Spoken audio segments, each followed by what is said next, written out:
It is not required for a middle school graduate to hand over. I'll ask the elite with college degrees. You're fired, then.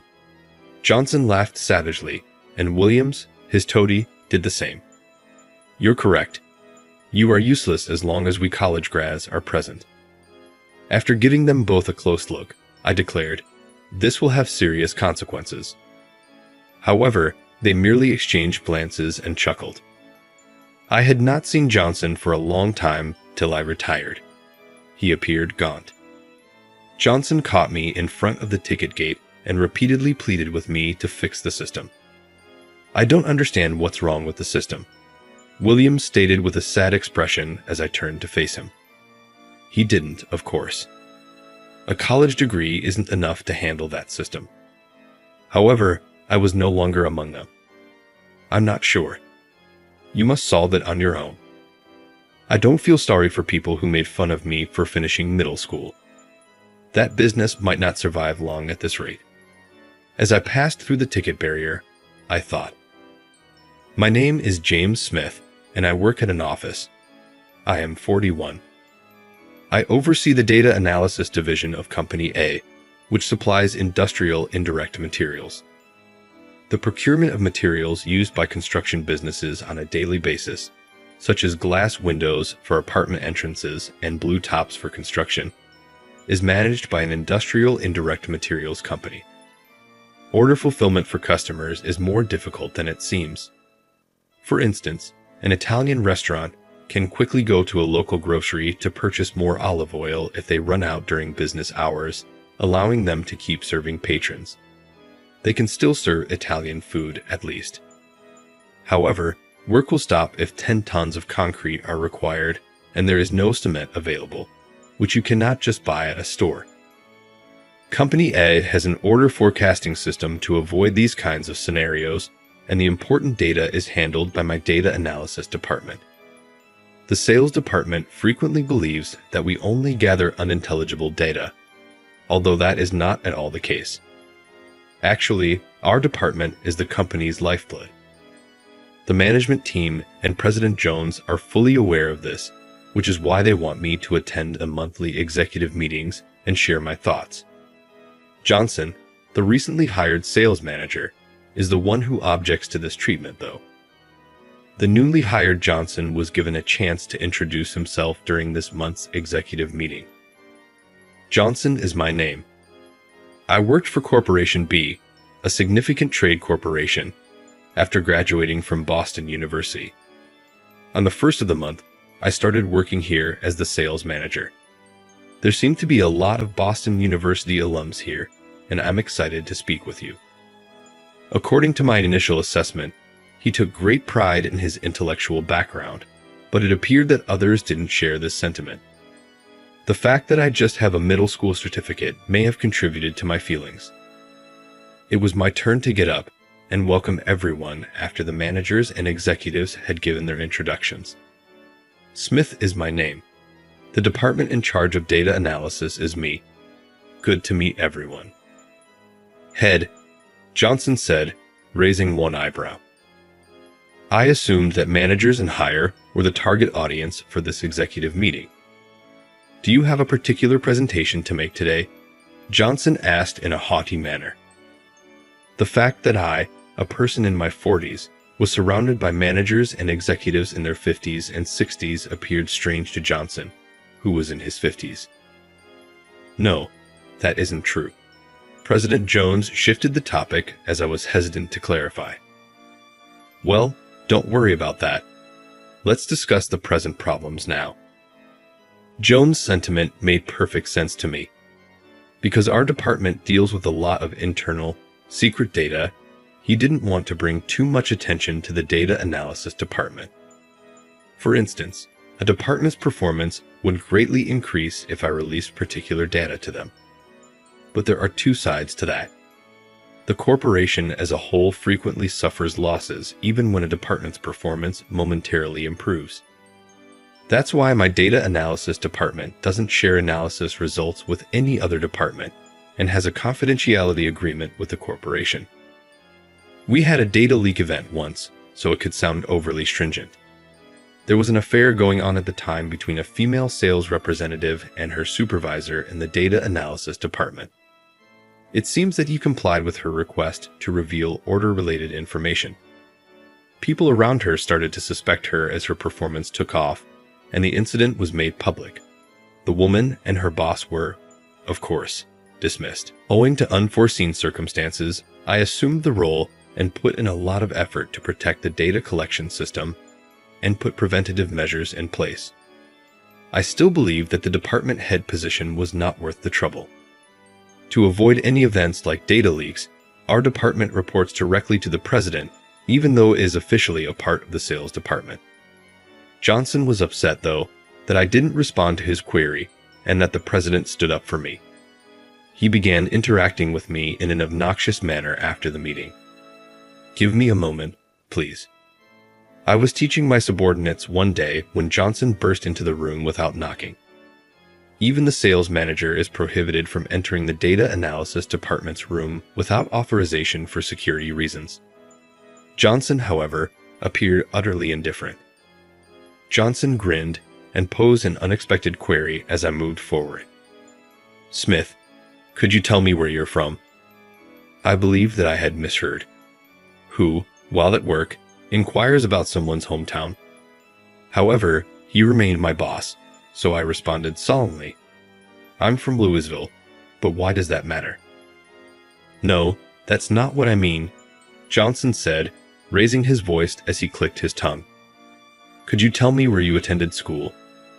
You must have graduated from a reputable university because you attend executive meetings and the president has such high regard for you, right?" Johnson kept grinning. I could only answer honestly, even though I knew he already knew the answer. It didn't need to be concealed. In Louisville, I went to a public middle school. Back then, I didn't attend college. Johnson grinned and began to nag at me. Thus, that is accurate. Smith doesn't even have a high school degree, according to what I've heard from other supervisors. I couldn't believe it because I've only ever had postgraduates or college grads as subordinates. Well, it's unbelievable that someone in this organization actually doesn't have a degree or a high school diploma.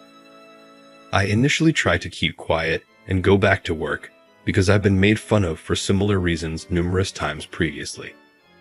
However, Johnson continued, "You are technically one of my subordinates because your department is a component of the sales department. You become responsible if something goes wrong because you only completed middle school.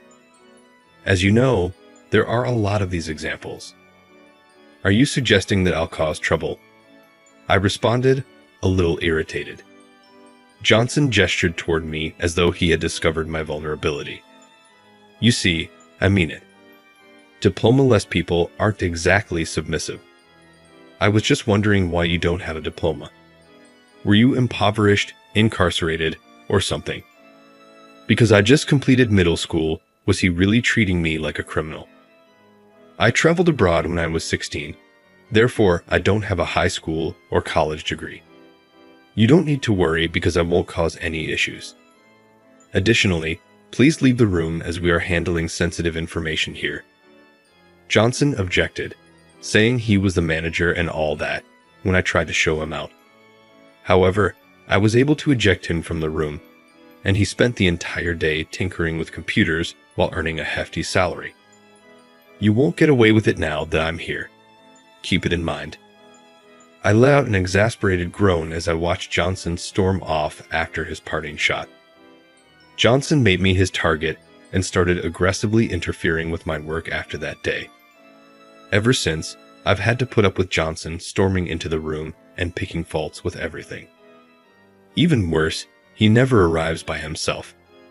He also began to torment me with Williams, his subordinate. Williams, who works in the sales department and is about my age, was jealous of my promotion.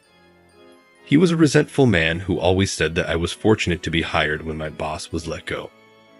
It was intolerable that Williams was Johnson's henchman. Their combined pestering made every day a battle. Naturally, I informed higher-ups about Johnson's meddling in an attempt to prevent him from interfering with my work. but Johnson deftly exploited the company's Boston University alumni network to spread false information about me. "I just sat about my subordinates and did no work myself," he said, "and I didn't add to the system's forecasts." Without my awareness, these vicious and unfounded stories began to circulate across the organization. Many others distanced themselves from me because they believed Johnson's statements because of their strong academic ties. I repeatedly complained about Johnson's verbal harassment, but it was ignored. In the end, I had to deal with more abuse from Johnson and Williams each day than actual data. Johnson approached me that day and insisted that I give data analysis about the customers of the sales department. "Are you not in charge of data analysis? As data professionals, why don't you want to support the sales division that generates the company's income? Do you lack loyalty?" Johnson's request would make sense in a different organization, but the order forecasting system is the main emphasis of my data analysis department. We don't have enough time to make graph data for meetings with the sales department. Williams went right in when I firmly refused. "Is that actually a good idea in your opinion? You know what happens if Johnson doesn't agree with you, even if the president does? Johnson has a lot of connections with OKO University alumni. So what?" I watched Williams smirk, confused by what he had said. "Oh, you didn't graduate, therefore you don't get the importance of university cliques. Unlike you, a middle school graduate, Boston University grads support one another in the workplace." I was annoyed that Williams thought I was a recluse. If so, why not employ a sales assistant with data analysis skills using your connections at Boston University? In addition, the sales department has a number of helpers. Why don't you ask them? The assistants are often chattering when I visit the break area for coffee. They ought to take action regarding those assistants before accusing me of stealing. I struggled, expressing my annoyance. Johnson appeared really stern after seeing my remarks as a critique of his administration. A high school dropout who has the audacity to disparage my subordinates. Who are you, in your opinion? You data folks who just tinker with computers are not like us. Williams joined Johnson in shouting, "You're correct. I'm sorry, Smith. Do you treat managers that way?" I could have handled this professionally by bowing my head, but I didn't bend. I've discovered from experience that caving into irrational requests simply makes them worse. These two would not be able to take advantage of it if I apologized now. They would keep coming up with reasons to make me serve the sales department. My subordinates would be drawn into it as well. I couldn't allow my hardworking crew to suffer that fate. You were the one who initially disparaged our department as being just data guys. I'm not going to apologize. Williams then yelled, "What did you say?" and abruptly shoved my shoulder. You act so powerful, even if you simply uphold the feeder system. An order forecasting system could be used by anyone with a college degree. Data guys like you are not needed by us. The business simply feels sorry for you. Williams' remarks clearly unsettled and disturbed my subordinates in the vicinity. Johnson fanned the flames. Indeed. Excellent work, Williams. As long as we have our outstanding sales team, the business would function perfectly without the data analysis section. The reason this high school dropout becomes so haughty is because the president only loves this system too highly. I was taken aback. These two are aware that without FETA, the business cannot operate. Johnson, in particular, who often attends the executive meetings, doesn't seem to see the significance of the system. However, the two persisted in bragging that even sales could keep the system up to date, and that performance would be enhanced by letting go of all the data analysis staff and shifting their pay to the sales department. Yes, it is correct. At the executive meeting next month, let's suggest that the sales department be given direct authority over them. Since the president is currently away, it will undoubtedly pass if we are ready. You'll be the one in command, Williams. You, a college graduate, can manage it with ease, right? Williams gave me a sly look and then gave Johnson a serious response. Obviously, I can succeed if Smith, a high school dropout can. My repressed annoyance erupted at his remarks. Is that correct? Then I'll give up. If you believe you can, go ahead and try it, but I'll wager you can't. I snapped at Williams, who winced but curtly shot out, "Oh, I'll do it. You're simply getting in the way. You high school dropouts ought to quit this organization." Johnson smiled and took Williams' side. "No need for a middle school graduate to hand over the work. We'll ask the college educated. So you're fired." Those in the vicinity were agitated when it was mentioned that there was no need for a handover. These two, however, ignored the whispers around them and lacked a sense of urgency. Johnson and Williams, his henchmen, both laughed savagely. "You're correct. You're worthless as long as we college graduates are present. This will have serious consequences, you know." However, the two only exchanged glances and chuckled. Does that sound like a loser's whine? Resigning now is too late to change your mind. You caused this yourself. I had no desire to work with them any longer because of Williams' contemptuous demeanor and Johnson's contented smile. Johnson, who denigrated me for lacking a degree, and the other staff members who disapproved of me due to their focus on academic qualifications, were no longer important to me. I started to move toward resignation after whispering to myself that I didn't care about what had happened anymore. The day after I left Company A, I received the following information from my former subordinates. When the order forecasting system ceased producing projections, FETA experienced its first wave of fear. Only the employees of the data analysis department I had left behind were in a panic at that time. Williams, who had partially replaced me as head of the department, was too preoccupied with courting Johnson to deal with the issue. He even shouted, "You guys are college graduates, aren't you?" after his subordinates informed him of it. "Put your minds to work and solve it." Williams said this before he and Johnson left for lunch at a posh hotel nearby.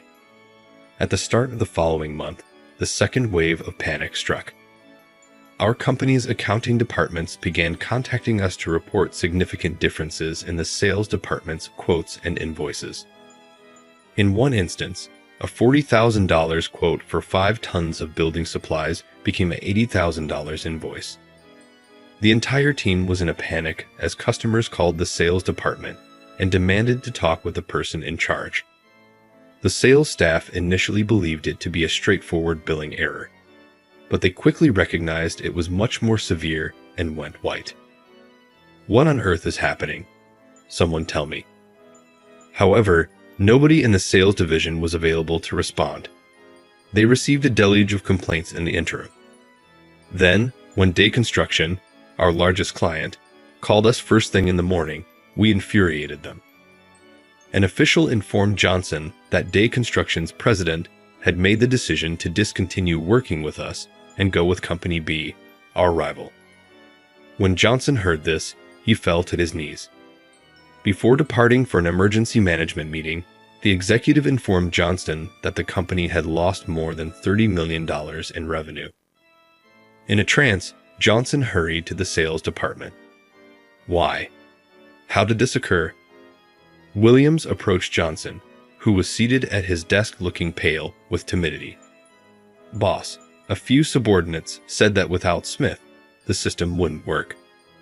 Perhaps Smith was the secret to the system, but I ignored them since I assumed they were just complimenting their former boss." Johnson shouted, "That can't be," as he gazed up.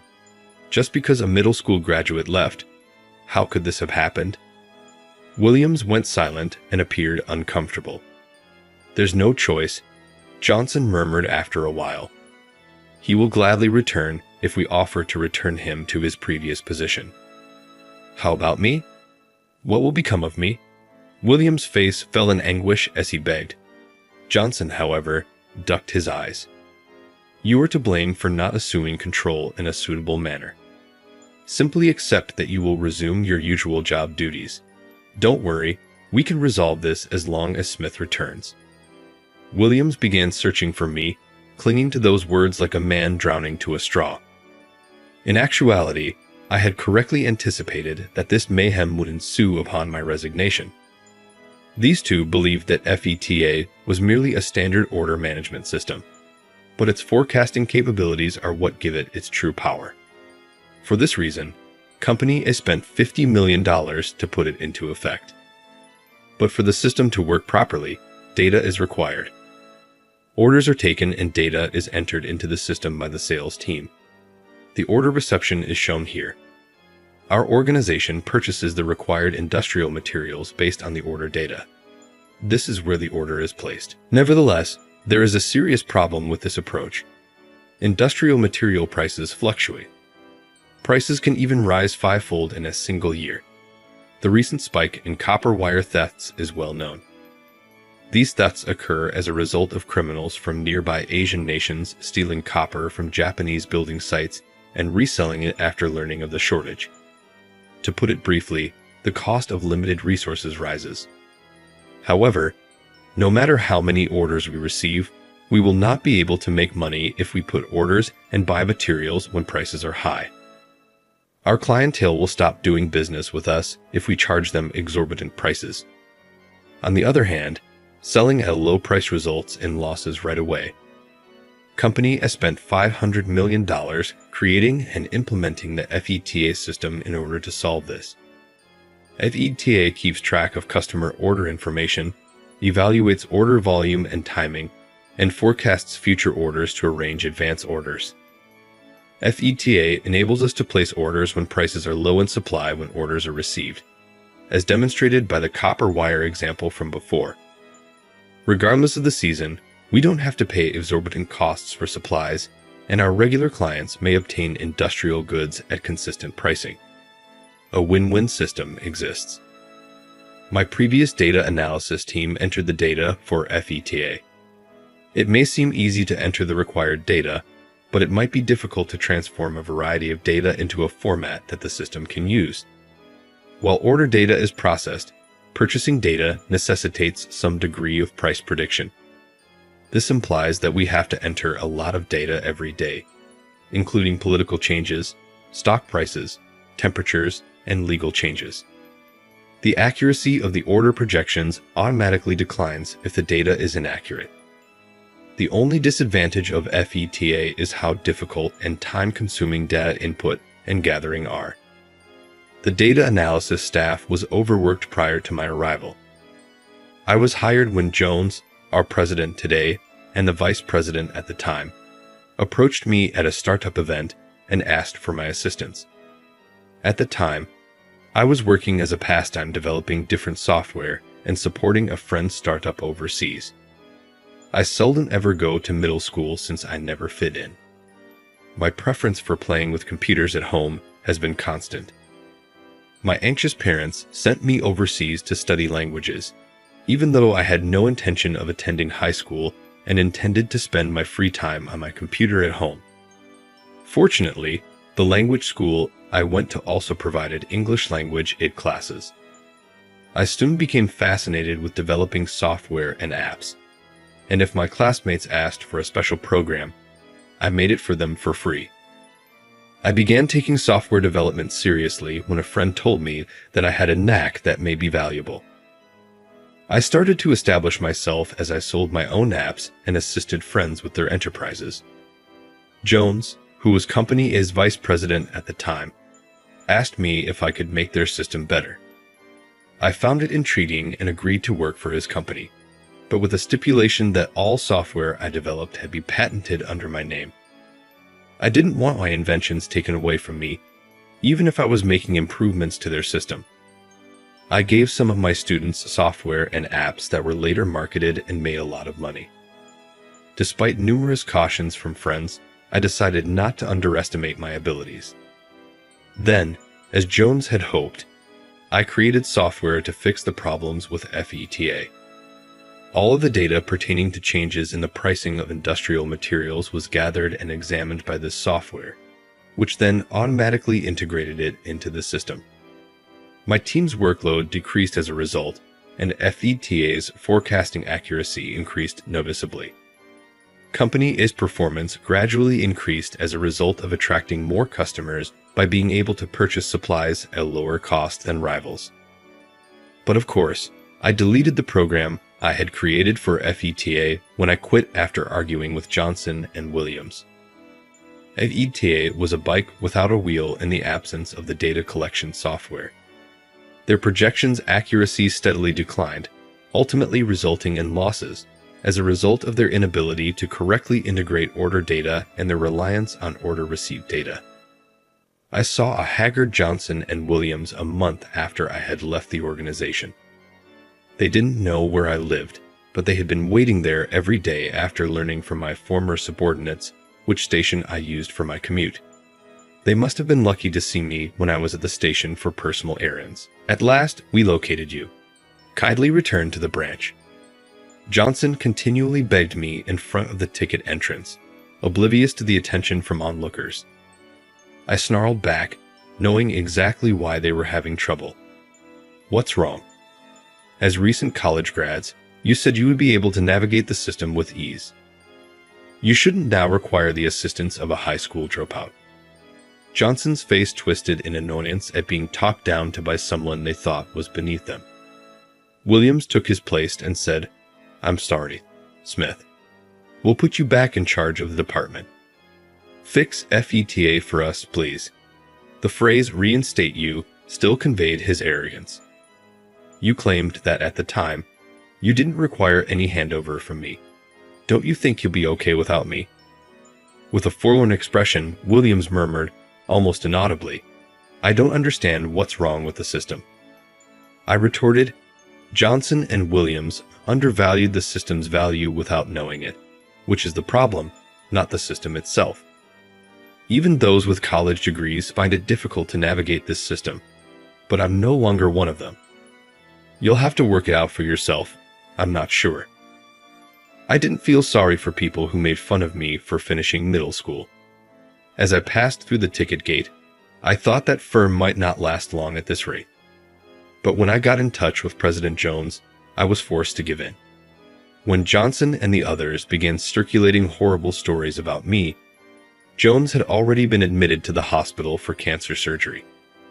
I was unable to stop them because of this. When Jones eventually returned with the president's assistance, he was surprised to hear that I had quit and that the company was facing more complaints. He looked into it and found out how badly Johnson and Williams had treated me. The executives who treated me badly and believed Johnston because they were Okio University graduates infuriated Jones. Compared to the executive meetings, there were fewer executives in the president's office when I was called in. "Smith, I sincerely apologize for the incident. Those that mistreated you have been replaced because I wasn't present to supervise. Academic credentials are not enough to keep this organization afloat." Even though they weren't directly engaged, the executives at the table shuffled uneasily, obviously regretting their role in my resignation. "I've brought you here today to see the proper retribution meted out to those who wronged you and harmed the business. This is your chance to defend yourself, Johnson Williams, if you have anything to say." The two cowering in the corner of the president's office looked up at Jones's words. "Well, I had no idea, President. Nobody informed me of the significance of that system when I joined this organization in the middle of my career. But despite Johnson's desperate yelling, no one came forward to support him." Williams smiled nervously and started pleading with the president. "I simply couldn't take on Johnson, my university senior. I'm not at fault. Because I didn't have a high school diploma, you were the one who ordered me to leave this company, right? I had to interrupt, and you replaced me. It's difficult for me to accept that you were merely carrying out Johnson's instructions." Jones spoke to the now pale Williams in a chilly manner. "You should be aware of the consequences of your statements as a professional. You were obviously jealous of Smith and attempted to drive him away, even if you were just following Johnson's example." In defeat, Williams' shoulders drooped. Jones turned to face the two and spoke forcefully. "I think termination for cause is the right course of action for individuals who harmed the organization in this way. I presume that nobody here will continue to defend them on the basis of their academic background. Without a word, the execs nodded. When they saw this, Williams and Johnson fell to the ground. I talked to them. What transpired is that this is worth all of your college contacts. Your poor judgment, which valued people solely on the basis of their educational background, led to this predicament. You really have no hope. Johnson gazed at me, shaking with rage. This would not have occurred if you had adequately conveyed to me the significance of the system. You didn't intentionally tell me because you were envious of my college degree. Still attempting to place the blame on me, I was astounded by Johnson's bravery. Williams, who had been accusing Johnson, now became enraged with me. You're correct. This wouldn't have occurred if you had left the appropriate handover paperwork. I gave a shrug. It was you who claimed that a middle school graduate didn't need to hand you over any money. Your college degree is useless if you can't even recall what you've said. Jones cast a scornful glance down at the two. It's unfortunate that we've hired individuals just like you. I'll make sure the hiring department knows that they shouldn't hire fools based solely on their degrees from now on. The arrogant couple was obviously taken aback by the president's remarks. The executives silently ushered them out of the room, their shoulders hunched. Williams and Johnson were let go. The substantial harm they inflicted on the business and their demeaning actions toward me were the causes. A civil case resulted from my former subordinates' collective reporting of the insults to the president, which included documented proof of the verbal abuse. According to reports, Johnson and Williams are currently having difficulty finding a lawyer who is willing to defend them, and it is likely that they will not get one. They will probably have to spend all of their savings if they lose because they will have to compensate the business and myself with hefty sums. No other business will recruit them because of the reasons for their termination. Having fallen from grace, their once trustworthy Boston University connections are now worthless. They have no other choice and go about their daily lives fearing the day the court would require them to make the payment. I made the decision to make amends after talking to Jones. I became aware that my decision to leave without first consulting the president was ill-advised, since I was fed up with being made fun of for not having a high school degree. I graciously declined Jones' offer of the open vice president post. I've come to the realization that I'm not cut out for a corporate setting that prioritizes seniority and academic credentials because of the current unrest. Rather, I consented to provide the theater a 1-year license to utilize my proprietary software. I charged a leasing fee for it, of course. I consented to get together with my former subordinates from the data analysis department and give them a lecture on the software's operation after work hours as part of the aftercare. All of them are capable, and after they understand the advice I provide them, they ought to be able to develop comparable software and include it into the theater.